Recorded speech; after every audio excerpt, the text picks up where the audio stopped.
नमस्कार दोस्तों, माया नगरी में आपका स्वागत है। हाजिर हूं मैं एक दिलचस्प जानकारी के साथ। तो दोस्तों वीडियो को पूरा देखें और अगर आपने अब तक हमारा चैनल सब्सक्राइब नहीं किया है तो सब्सक्राइब करें, लाइक करें और शेयर करें।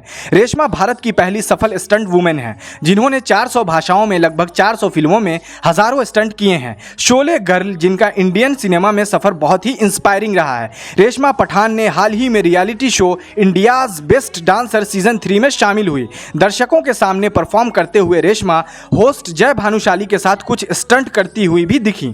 शो में शामिल होने पर रेशमा पठान ने कहा कि उस समय मेरे घर की स्थिति इतनी अच्छी नहीं थी। मेरे कई भाई बहन थे और मेरे पिता बीमार रहते थे, इसलिए मुझे किसी तरह परिवार के लिए कमाना पड़ता था। रेशमा जो अब 69 वर्ष की हैं, उन दिनों के बारे में कहती हैं जिसने उनके जीवन को बदल दिया। उन्होंने कहा, एक दिन मैं सड़कों पर करतब दिखा रही थी और अजीम भाई जो कि एक एक्शन डायरेक्टर थे, उन्होंने मुझे देख लिया और जब सब मुझे कुछ पैसे दे रहे थे तो उन्होंने मुझे 2 रुपए दिए। मैंने उनसे कहा कि मेरे पास छुट्टे पैसे नहीं हैं और उन्होंने मुझे पैसे रखने के लिए कहा। वो मेरे घर आए, मेरे पिता से मिले और मेरे इंडस्ट्री में आने के बारे में बात की। रेशमा के लिए अपने पिता की इजाज़त लेना आसान काम नहीं था। इस बारे में उन्होंने कहा, मेरे पिता इसके लिए राज़ी नहीं थे लेकिन मैंने उन्हें मना लिया और एक स्टंट वुमेन के रूप में इंडस्ट्री में प्रवेश किया। इंडस्ट्री ने मुझे बहुत कुछ दिया और मेरी मेहनत और प्यार की वजह से मैं आज इस मुकाम पे खड़ी हूँ। मैं वास्तव में आभारी हूँ। शोले में जो स्टंट किया था वो अब तक का सबसे चुनौतीपूर्ण एक्शन सीक्वेंस था। कई चोटों के बाद भी वो चलती रहीं।